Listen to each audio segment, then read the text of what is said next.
આજની ધર્મકથા. પ્રણામ.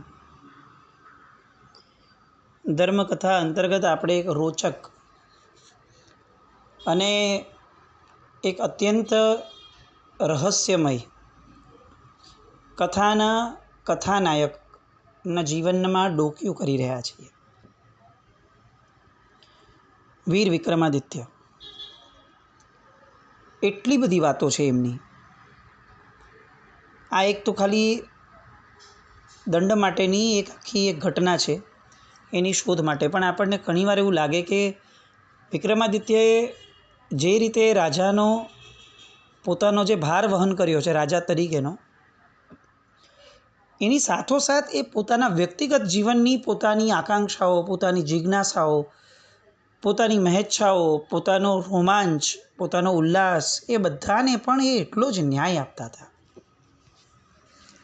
આ બધી કથાઓ દ્વારા આપણે ખરેખર જે કેટલુંક લેવા જેવું છે એમાંનો એક બહુ જ મહત્ત્વનો પદાર્થ છે આ, કે વિક્રમાદિત્યના માથે આખું અવંતી, માળવા અને માળવાથી આગળ પણ કેટલાય ખંડિયા રાજાઓ જેમને એમણે જીત્યા હતા, એ બધાનો ભાર, બધાની જવાબદારી એમના માથે હોવા છતાં અત્યારે જ્યારે એમને પોતાને એક ધર્મદંડનું રહસ્ય જાણવાની ઈચ્છા થઈ, તો એ રહસ્ય જાણવા માટે કેટલાય દિવસો, મહિનાઓ સુધી પોતે પોતાની જિજ્ઞાસા વૃત્તિને પોષવા માટે કંઈ પણ કરવા તૈયાર થયા.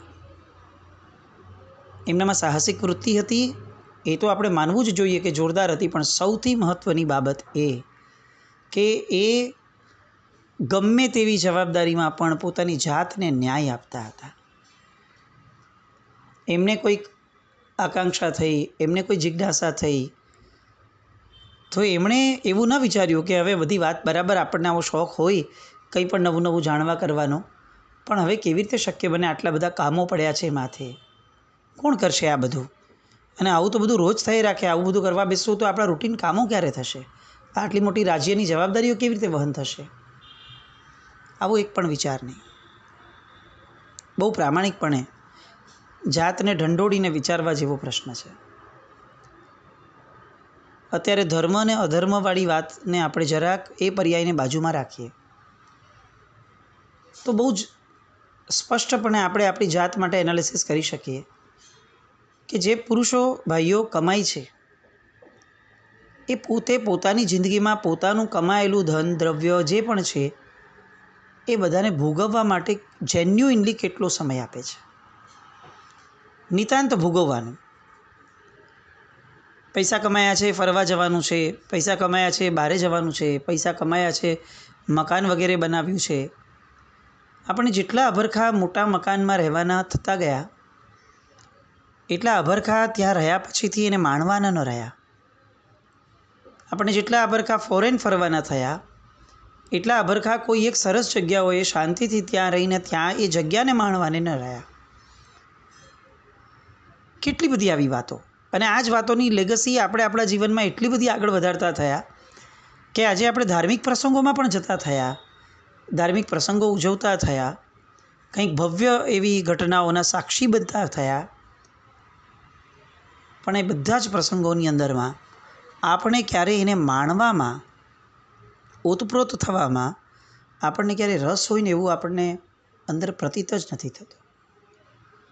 બહુ સામાન્યપણે ખાલી આંખ બંધ કરીને વિચાર કરીએ કે આજે કોઈ દીક્ષાર્થીનો વિદાય સમારંભ હોય ને, તો પહેલાં હાથ ઊંચા કરીને જે લોકો તાળીઓ પાડતા હતા, એનું અભિવાદન કરતા હતા, આજે પણ હાથ ઊંચા થાય છે.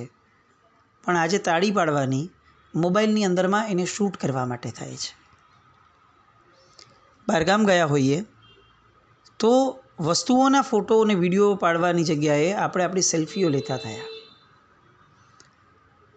જ્યાં ગયા છે એ જગ્યાને, એ ક્ષેત્રને, એ કુદરતને માણવાના બદલે આપણે ત્યાં કોઈક મેન મેડ રિસોર્ટ થઈ હોય, એ રિસોર્ટની અંદરમાં, એ જ સિમેન્ટ કોન્ક્રીટના એ જંગલોની અંદરમાં રખડતા થયા. મૂળમાં આપણને જ્યાં ગયા છે ત્યાંના થવાનું મન નથી. આપણને કંઈક વિચિત્ર કહી શકાય એવો રોગ લાગુ પડ્યો છે બધાને, સાર્વજનિક રીતે, કે જ્યાં છીએ ને ત્યાં નહીં રહેવાનું. મોબાઈલનું શૂટ કરતા રહેવાનું ને એવું વિચારવાનું કે ભવિષ્યમાં આપણને ક્યારેક આ જોશું ને તો બહુ ભાવ આવશે. અરે પણ આજે લાઈવ આપણી નજરની સામે એક ઘટના થઈ રહી છે. એ ઘટનાને કેમ મોબાઈલથી જોવી છે, નરી આંખે કેમ આપણે જોઈ અને માણવી નથી? મોબાઈલનું શૂટિંગ થાય એનો વાંધો નથી, પણ એ શું કામ? એ કારણ શું?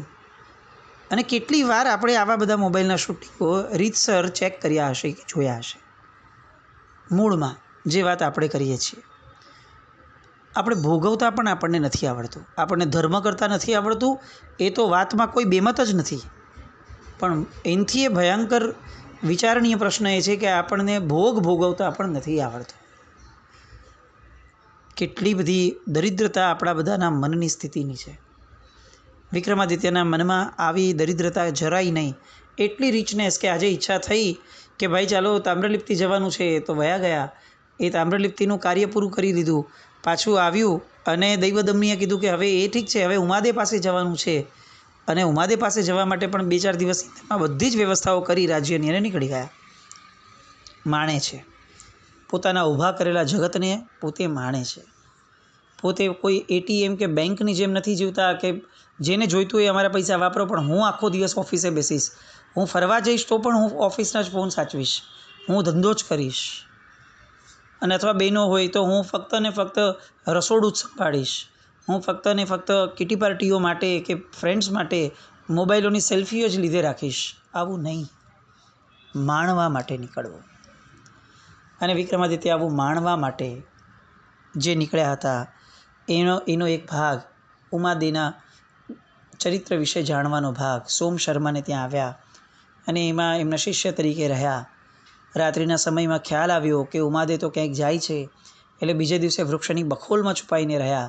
ઉમાદેનું આખું ચરિત્ર સાંભળ્યું અને અરેરાટી થઈ જાય, ધ્રુજારી વ્યાપી જાય કે આટલી સતી સ્ત્રી જેવી ગણાતી સ્ત્રી એ કોઈ પરપુરુષની સાથે ભોગવતી હોય છે. આ જોઈ અને વિક્રમાદિત્યને ભયંકર લાગણીઓ થઈ કે આ કેવી વિચિત્ર સંસારની બધી ગતિઓ છે. 64 જોગણીઓ, પેલા ક્ષેત્ર દેવતા, આ બધાની વાતો સાંભળીને વિક્રમાદિત્યને ખ્યાલ આવ્યો કે હવે પછીના 6 જ દિવસની અંદરમાં તો આ એક સ્ત્રી ઉમાદે પોતાના ભોગો ભોગવવા માટે 64 અને યુવાનો અને 65માં પોતાના પતિ, એ બધાની બલિ આપવા સુધીની તૈયારી દેખાડે છે. કોઈને અંશ માત્ર પણ અણસાર નથી કે આ ઉમાદેનું ચરિત્ર કેવું છે. વિક્રમાદિત્યને ખબર પડી ગઈ છે. હવે એને મનમાં આ વિચાર આવે છે કે હવે આને એક્ઝિક્યુટ કઈ રીતે કરવું, કઈ રીતે આ બધા લોકોને આ બધામાંથી પાર પાડવા, એમને કન્વિન્સ કઈ રીતે કરવા કે આ જે દેખાય છે એ નથી, આ સ્ત્રી તો કંઈ સાવ અલગ છે. સવારનો સમય થયો, બધાનો પ્રાતઃકાળનું પતાવવાનું થયું, નદીએ ગયા, સ્નાન આદિ ક્રિયાઓ ચાલતી હતી. વિક્રમાદિત્યએ કેટલીક વસ્તુઓ વિચારી હતી દ્રઢપણે, અને એના આધારે એમણે એક ડગલું ભર્યું કે એમણે સોમ શર્મા બ્રાહ્મણને કહ્યું કે ગુરુદેવ, મારે આપની પાસે કેટલોક સમય એકાંતમાં વ્યતીત કરવો છે. સોમ શર્માએ કીધું કે તારે કેટલાક પ્રશ્નો હશે, ચોક્કસ તું એની માટે જ આવ્યો છે, પણ આજે કેટલોક સમય કાઢવો મારી માટે મુશ્કેલ હશે. આપણે ક્યારેક બેઠા હશું પાઠ વગેરેમાં, ત્યારે તું મને એકાંતમાં આવીને પૂછી લેજે.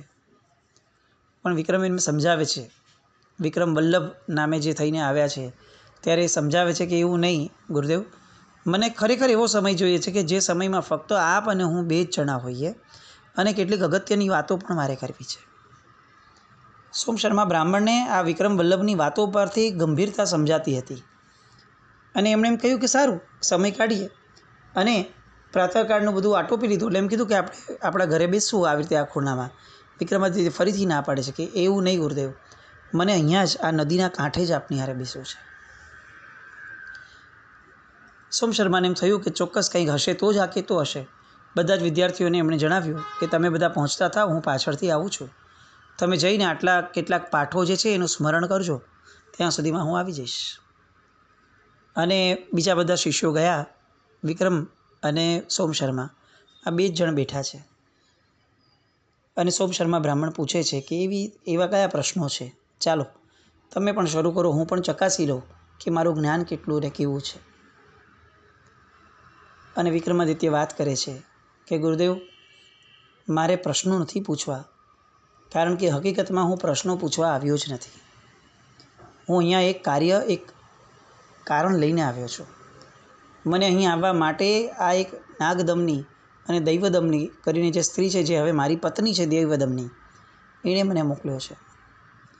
સોમ શર્મા બ્રાહ્મણને કંઈ ગળ નથી પડતી, એટલે એમણે કહ્યું એમ નહીં, વિગતવાર બધી જ વાતો કહો, તો કંઈક સમજણ પડે કે તમે શું કહેવા માંગો છો.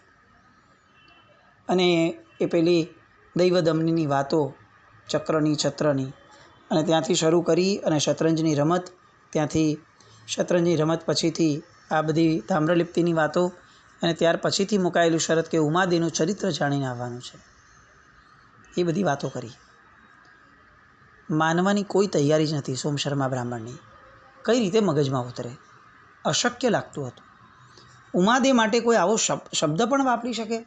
અરે મારી વાત જવા દો, આખા નગરનો એક વ્યક્તિ ઊંઘમાં પણ આ વાત માનવા તૈયાર નહીં થાય કે ઉમાદેના ચરિત્રની અંદરમાં એક નાનકડો સરખો પણ ડાઘ હશે. કેવી પતિવ્રતા સ્ત્રી છે, પતિનું કેવું ધ્યાન રાખતી હોય છે, કેવી ધર્મનિષ્ઠ સ્ત્રી છે, એની માટે આવા શબ્દો આ સાંભળવા માટે પણ યોગ્ય નથી. અને વિક્રમાદિત્ય કહે છે કે આપની વાત તદ્દન સાચી છે. મેં પ્રથમવાર જ્યારે એમને જોયા ત્યારે મને પણ પ્રશ્ન થયો હતો કે આ જે દેખાય છે એનું ચરિત્ર જાણવા માટે મને મોકલ્યો હતો. આ તો કેટલા સ્વરૂપવાન અને કેટલા ગુણવાન છે. જ્યારે હું આવ્યો, આપે જણાવ્યું ત્યારે મારા સામે જોવા માટે મોઢું સરખું પણ ઊંચે નથી કર્યું. એ કેટલી બધી મારી માટે નવાઈની ઘટના હતી. પણ ગુરુદેવ, મારા નજરે જોઈને આવ્યો છું. પેલા વૃક્ષની બખોલમાં ભરાયો, રાત્રિનો સમય, પેલા દંડ લઈને આ તમને બધાને સુવડાવી દીધા, ત્યાં લઈ ગયા, 64 જોગણી, ક્ષેત્રદેવતા, આ બધાની સાથે થયેલી વાતો, આ બધું સાંભળીને આવ્યો છું. સોમ શર્માએ ના પાડી, અશક્ય જ છે.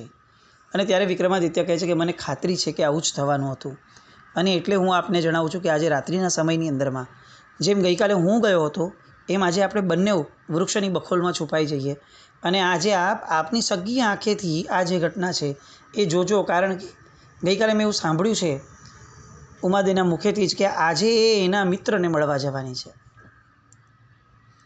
સોમ શર્માનું મન વિવળ થવા લાગ્યું. આ કેવી વાત કરે છે વલ્લભ? હોય જ નહીં. કેવી રીતે હોય? બંને આવ્યા. ઉમાદેએ તરત જ એમના ચરણ વગેરે ધોયા ઘરે આવતા, અને તરત પૂછ્યું કે આપ ન હતા, એટલે મેં તો અન્ન જળનો કોઈ છાંટો બી મારા શરીરની અંદરમાં નથી નાખ્યો. આપ આવ્યા, આપ આરોગો ભોજન, પછી હું વાપરું. અને સોમ શર્માને ફરીથી એમ થાય છે કે આ વલ્લભ શું વિચારે છે? જુઓ તો ખરા, કેટલી પતિવ્રતા સ્ત્રી છે, કેટલી સતીત્વથી ઝળહળતી સ્ત્રી છે. પણ તેમ છતાં પણ આ જે કહે છે વિક્રમાદિત્ય છે, એમને એમ ન કહે. એટલે હવે સાંજ પડે, રાત પડે, એની એકદમ આતુરતાથી રાહ સોમ શર્મા બ્રાહ્મણ જોઈ રહ્યો છે. રાત્રિનો સમય થયો, બધું સમજાવી દેવામાં આવ્યું હતું, અને એ રીતે જ બધો પ્લાન થયો. જો આપ ખાટલા ઉપર સૂતા હશો તો પેલા દંડની અસર થશે અને આપની આંખ ઘેરાઈ જશે, અને એ પછીથી આપ ક્યારેય એમાંથી બહાર નહીં આવી શકો નિંદ્રામાંથી. એટલે આપે ત્યાં તકિયા વગેરે પાથરી દઈ અને પછી મારી સાથે છુપાઈને રહેવું પડશે. એ પ્રમાણે કર્યું. ઉમાદેને ખ્યાલ પણ ન આવ્યો. આ બંને જણા વૃક્ષની બખોલમાં છુપાઈ ગયા હતા, અને ઉમાદે પોતાની એ જે રૂટિનમાં રાત્રે કરતા હતા એ જ પ્રમાણે પોતે બધાને નિદ્રા આપી અને તરત દંડ લઈ અને વૃક્ષ સાથે ઉડી અને સીધા પોતાના જે મિત્ર હતા એ જ્યાં એમને મળવા જતી હતી એ ત્યાં જ એનું વૃક્ષ ઉતર્યું. આ આખી જર્ની દરમિયાન સોમ શર્મા નામના બ્રાહ્મણનું મન એ કમ્પ્લીટલી, પૂર્ણપણે પોતાના નિયંત્રણની બહાર જઈ રહ્યું હતું. કારણ કે એ ખરેખર આવું સમજી રહ્યા હતા કે આવું હોય જ નહીં, પણ હકીકતની અંદરમાં આ ક્યાંક ઉડીને જઈ રહી છે. એમની પાસે આટલી વિદ્યા છે ઉમાદે પાસે, જેનો આજ સુધી એમણે ઉલ્લેખ નથી કર્યો. જો આ એણે મારાથી છુપાવ્યું હોય, અને આવી રાત્રિના સમયે આવી સજી ધજીને, 16 શણગાર સજીને આ સ્ત્રી ક્યાં જતી હશે? આ સતી સ્ત્રીના લક્ષણો નથી કે રાત્રિના સમયમાં આવી રીતે સજી ધજીને બહાર નીકળે.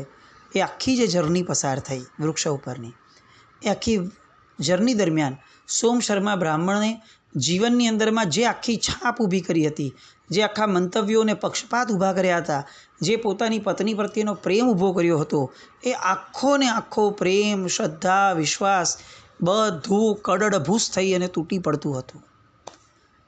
જીવનમાં ક્યારેય પણ ન અનુભવ્યું હોય એટલી બેચેની, એટલું દુઃખ એ યાત્રા દરમિયાન અનુભવતા હતા. પણ છતાંય હજી મનમાં એક આશા હતી કે એ બધું બરાબર છે, આવું કદાચ હશે, પણ જે વિક્રમે કીધું ને કે એ કોઈ પુરુષ સાથે એ આવી રીતે સંબંધ બાંધે છે, એ તો અશક્ય જ છે. વૃક્ષ ઉતર્યું.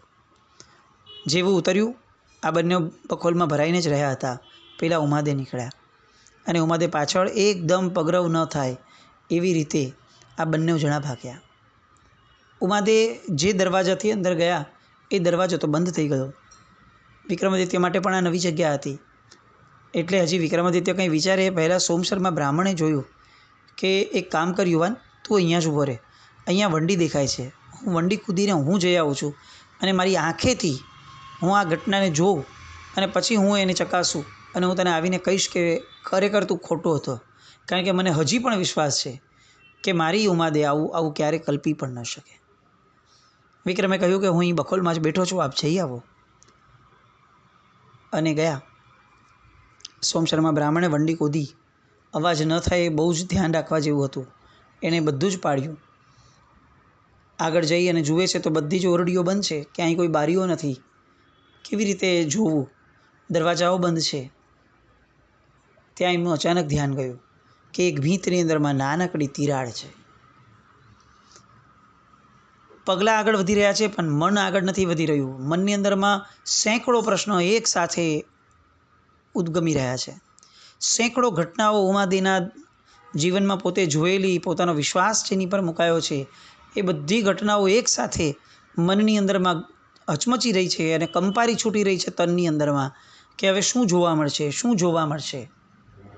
અને વીતના કારણા તરફ એકદમ આંખ માંડે છે અને આંખ માંડી અને જે જુએ છે તે દ્રશ્ય જોયા પછીથી એને કદાચ એવું લાગ્યું કે એના પગ નીચેથી આખીને આખી ધરતી નહીં, એના માથેથી આભ પણ સરકી ગયું છે.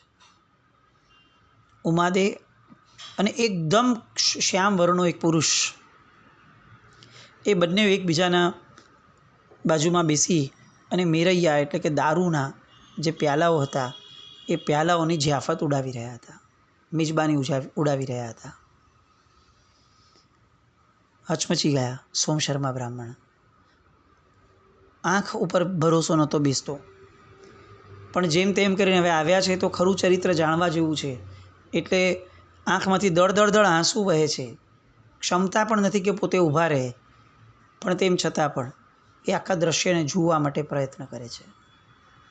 તિરાડમાંથી દેખાતું એ નાનકડું દ્રશ્ય અને પેલી વાતો જે સંભળાય છે તે બંને જોરશોરથી એકબીજા સાથે અટ્ટહાસ્ય સાથે વાતો કરી રહ્યા છે, એકબીજાની સાથે નિકટતા અનુભવી રહ્યા છે. દારૂ પીતા પીતા બંને એકબીજાની સાથે એવી બધી વાતો કરી રહ્યા છે કે જે વાતો કોઈ કાળે એક સ્ત્રીને શોભે નહીં. અને એવી બધી ક્રિયાઓ, એ બધી જ વસ્તુઓ બધાના સાક્ષી બન્યા પછીથી હવે કેટલોક સમય વ્યતીત થઈ ગયો અને સોમશર્માને લાગ્યું કે હવે આ ચોક્કસ નીકળશે, એ મને જોઈ લે, પહેલાં મારે ભાગવાનું છે ને વૃક્ષની બખોલમાં છુપાઈ જવાનું છે. પગ લથડિયા ખાતા હતા.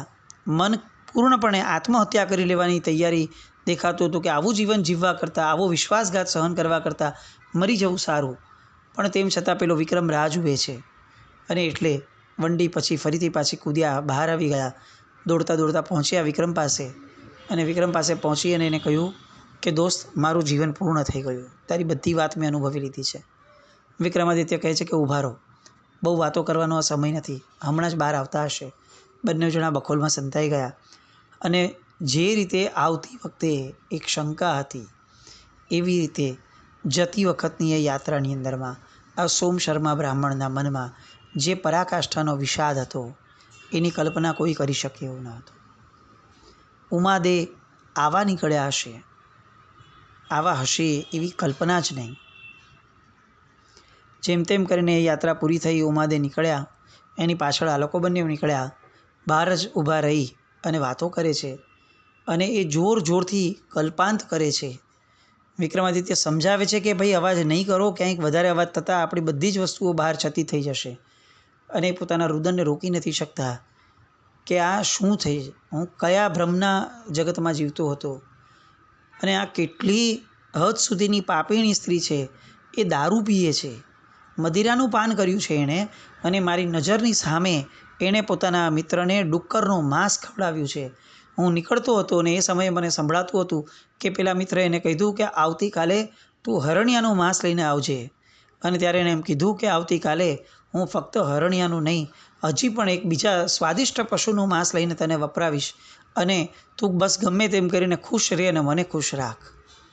આ શબ્દો સાંભળતા સાંભળતા મને એમ થયું, એક બ્રાહ્મણની પત્ની એ કદાચ ભોગ ભોગવે ત્યાં સુધી તો કદાચ હજી એકવાર એની વિષમતા સમજી શકાય, પણ માંસ અને મદિરા તરફ આગળ વધી ગઈ. આટલી હદ સુધી પોતાની જાત માટે ક્રૂર બની ગઈ. આ કેવી દુરાચારીણી, પાપીણી, નરકગામીની સ્ત્રી છે. હું આની સાથે એક પળ વિતાવી નહીં શકું. બધું જ એ પોતે કલ્પાંત કરતાં કરતાં વિક્રમાદિત્યને કહી દે છે. અને ત્યારે વિક્રમાદિત્ય કહે છે કે તમારે તમારા મનને 5 દિવસ સુધી સંભાળીને રાખવું જ પડશે, કારણ કે નહીં તો તમારા 64 શિષ્યો જે છે એ 64 શિષ્યો એનો જીવ એ જોખમમાં છે. પણ પેલો ના કહે છે કે હું કેવી રીતે બધું સમજ્યા પછી હવે એની યારે સારો વ્યવહાર રાખી શકું. અને વિક્રમ કહે છે કે અભિનય કરજો. એ જેમ અભિનય કરે છે એમ તમારે પણ અભિનય કરવો પડશે, પણ ગમે તેમ કરીને 5 દિવસ કાઢવા પડશે અને એની યોજના આખી જે છે એ સમજવી પડશે. એ યોજનાના અંતે હવે આપણે એને કઈ રીતે જવાબ આપવો છે એ બધી જ તૈયારીઓ પણ કરવું પડશે. ગમે તે ભોગે મનને સ્વસ્થ રાખવું જ પડશે. બીજે ત્રીજે દિવસે ફરીથી વિક્રમાદિત્ય એ પેલી સ્ત્રી જ્યાં જાય છે એની પાછળ જાય છે, સમજે છે, કંઈક ને કંઈક નવી વસ્તુઓ જાણવા મળે છે. અંતે એ 14નો દિવસ એક જ દિવસ દૂર હતો અને પેલા ઉમાદે જે છે એ સોમ શર્માને કહે છે કે મારું એક વ્રત પૂર્ણ થયું છે સ્વામીનાથ, મારે કાલીની ઉજવણી કરવી છે. સોમ શર્મા સાંભળે છે. 5 દિવસથી માંડ પોતાના મનને એણે બાંધીને રાખ્યું છે, પણ આ સાંભળતા એને ખબર પડી ગઈ કે કયું વ્રત પૂર્ણ થાય છે ને શેની માટે અમારે અમારું બહુમાન કરવું છે, ખરેખરમાં અમારા બલિ ચડાવવા છે. જાણતા હોવા છતાં સોમ શર્મા ગમે તેમ કરી અને પેલીને જવાબ આપીને અનુમતિ આપે છે કે તમે ઉજવણી કરો, અમે બધા તમારી સાથે જ છીએ. અને એ જણાવે છે કે મને આવી આવી તૈયારીઓ કરવી પડશે.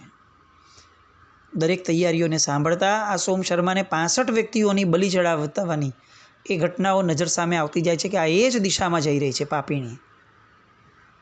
પણ એને સામે કંઈ કહેવું એ ઉચિત નથી. કઈ યોજના બને છે, કઈ રીતે આ 65 જણના જીવ વિક્રમાદિત્ય બચાવે છે, અને કઈ રીતે એને જે જોઈએ છે એવી વસ્તુઓની પ્રાપ્તિ એને થાય છે. બધું જ આવતીકાલ પર રાખીએ. જીનાજ્ઞા વિરુદ્ધ કંઈ પણ બોલાય તો મિચ્છામિ દુક્કડમ. જૈનમ જયતિ શાસનમ.